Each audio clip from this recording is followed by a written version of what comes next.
Cool. So this one's gonna be F major.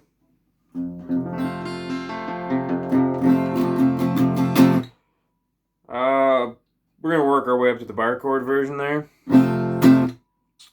But just to make things a little easy, what people typically do is this. So that's my index finger on the first fret of the B string, middle finger is on the second fret of the G, and my ring finger is going to be on the third fret of the D. So I'm strumming the G, the D, G, and B strings. And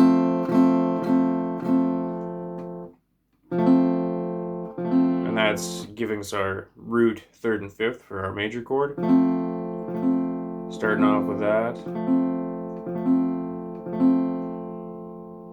And that's your F major chord. But the next thing you can do is if you take your index finger and you flatten it across the B and the E strings. So those are both being covered on the first fret. Still have your middle finger on the second fret of the G and your ring finger on the third fret of the D. So now we're adding in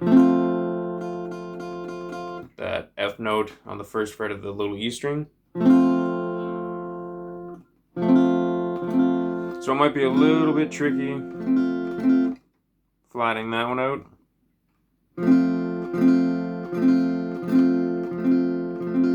And I've got my thumb on the back of the neck,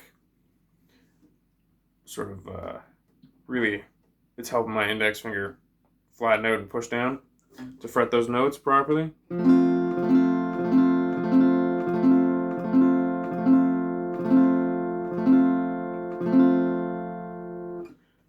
So those two would be a good place to start. And then the next thing you can do is like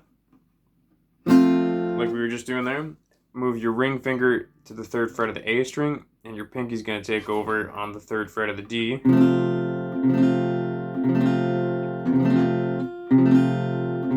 Strumming 5 strings now.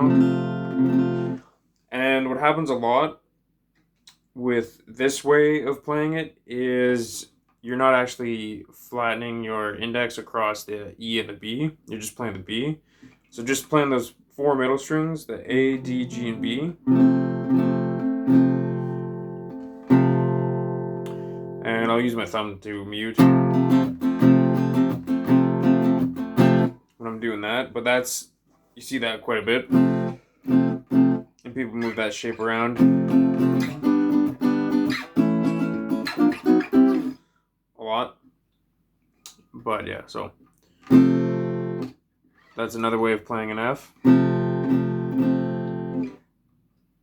So if you've got the first way, second way, and that third one,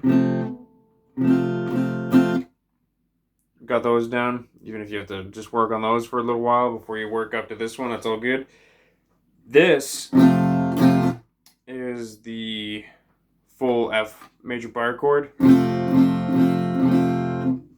So my index finger is flattened across all 6 strings, so that's, doing the bar part.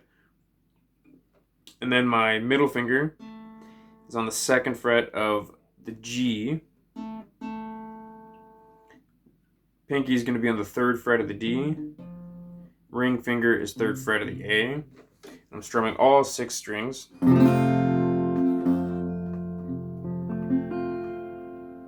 All those.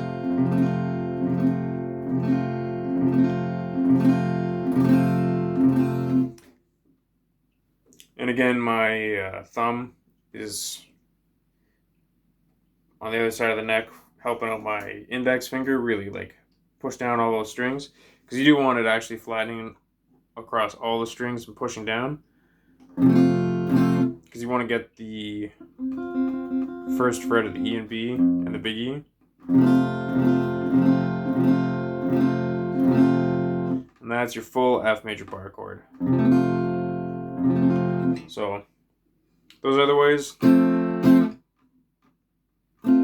are good. You know, learn obviously all of those. Because then you can pick and choose what you want for whatever song you're playing. The bar chords are good because they do give you that full sound. But sometimes what's cool too is if you have a bass player, the bass player is going to be playing that low root note. And then if you can start doing those other sort of variations, then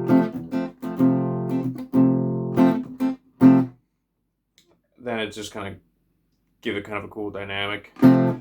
If you really wanted to, again, depending on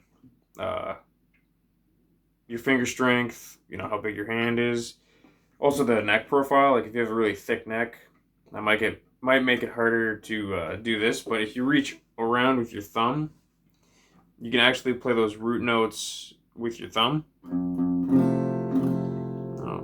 Oh yeah, I'm getting that open E there.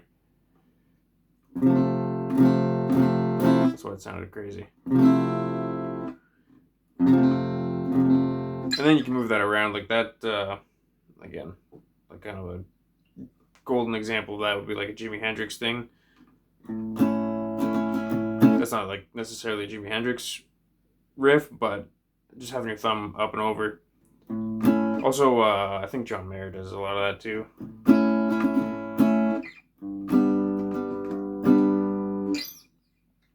So you can kind of take that here. If you want to try getting crazy with it, you can reach out with your thumb to play that F note here.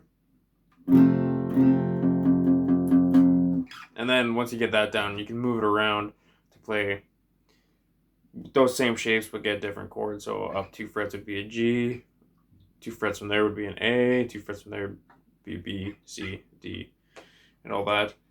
So yeah, F major.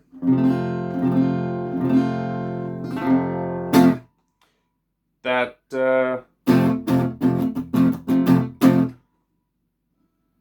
should keep you busy for a while.